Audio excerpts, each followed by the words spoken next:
Many of us I know who have elderly loved ones that we haven't been able to access because they're in a care facility during this pandemic.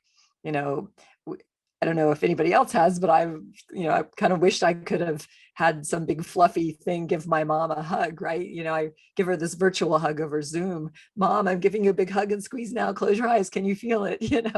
It's not the same thing as being there. We have to be creative.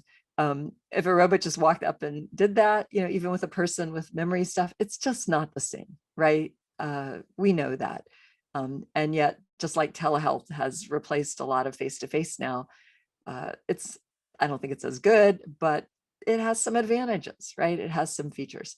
So I think we just need to be very creative about looking for where the technology can help, but not seeing it as this evolution of humans are going to turn into machines and that's going to make a better future. I do not buy that one.